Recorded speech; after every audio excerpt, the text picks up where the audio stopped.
क्या आपने कभी सोचा है, अगर हमारा शरीर हर सेकंड खुद को रिपेयर करता है, तो फिर हम मरते क्यों हैं? राज छुपा है हमारी सेल्स के अंदर। हमारा शरीर लगभग 37 ट्रिलियन सेल से बना है।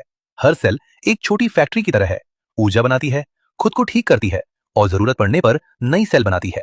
लेकिन हर फैक्ट्री के अंदर एक ब्लूप्रिंट भी होता है। हर सेल के अंदर एक छोटा सा कंट्रोल रूम होता है, जिसे न्यूक्लियस कहते हैं। इसी के अंदर रहता है हमारा डीएनए, जो एक जैविक कोड है। ये बताता है कि सेल को क्या बनाना है, कैसे काम करना है और कब डिवाइड होना है। इसे ऐसे समझो जैसे पूरे शरीर का मास्टर इंस्ट्रक्शन मैनुअल। अगर डीएनए में गड़बड़ी हो जाए तो सेल गलत काम करने लगती है। डीएनए के सिरों पर एक सुरक्षा कवर होता है, जिसे टेलोमियर कहते हैं। इसे ऐसे समझो जैसे जूते की लेस के आखिर में लगा प्लास्टिक कवर। जब तक वह कवर सुरक्षित है, लेस नहीं खुलती। लेकिन हर बार जब सेल डिवाइड होती है, टेलोमियर थोड़ा छोटा हो जाता है। धीरे धीरे ये इतना छोटा हो जाता है कि डीएनए सुरक्षित नहीं रह पाता और सेल डिवाइड करना बंद कर देती है। यहीं से बुढ़ापा शुरू होता है। इस खोज के लिए वैज्ञानिक एलिजाबेथ ब्लैकबर्न को नोबेल प्राइज इन फिजियोलॉजी और मेडिसिन मिला था। हम सांस लेते हैं, ऑक्सीजन जीवन देती है, लेकिन यही ऑक्सीजन हमारे अंदर फ्री रेडिकल्स भी बनाती है, जो न्यूक्लियस के अंदर मौजूद डीएनए को धीरे धीरे नुकसान पहुंचाते हैं। सालों तक जमा हुआ ये छोटा छोटा डैमेज असर दिखाने लगता है और सेल्स मरने लगती हैं। लेकिन कहानी सिर्फ बुढ़ापे तक सीमित नहीं है। कभी कभी डीएनए में हुई गलती ठीक नहीं हो पाती। जब रिपेयर सिस्टम फेल हो जाता है तो कुछ सेल्स मरती नहीं, बल्कि अनियंत्रित तरीके से बढ़ने लगती हैं। यहीं से जन्म लेती हैं बीमारियां। अगर इम्यून सिस्टम कमजोर हो जाए तो शरीर संक्रमण से लड़ नहीं पाता।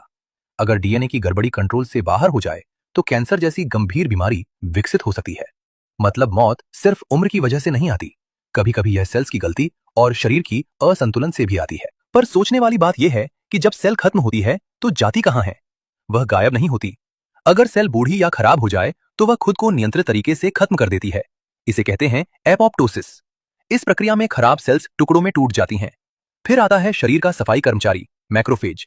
ये खास इम्यून सेल्स हैं जो मरी हुई सेल्स के टुकड़ों को निगलती हैं और उन्हें रिसाइकल कर देती हैं। सेल के बचे हुए हिस्से फिर शरीर का हिस्सा बन जाते हैं। प्रोटीन दोबारा इस्तेमाल होते हैं, अमीनो एसिड नई सेल्स बनाते हैं और फैट ऊर्जा में बदलकर जीवन को आगे बढ़ाते हैं। लेकिन समय के साथ टेलोमियर और छोटे होते जाते हैं, डीएनए डैमेज बढ़ता है, नई सेल्स कम बनती हैं और इम्यून सिस्टम धीरे धीरे थकने लगता है। एक समय ऐसा आता है जब पुरानी सेल्स ज्यादा और नई कम रह जाती हैं। शरीर का संतुलन बिगड़ जाता है और धीरे धीरे जीवन की प्रक्रिया रुक जाती है।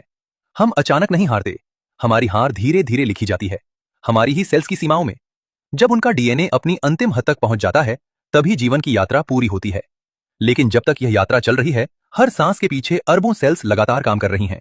शायद इसलिए जिंदगी लंबी हो या छोटी, हर पल अनमोल है।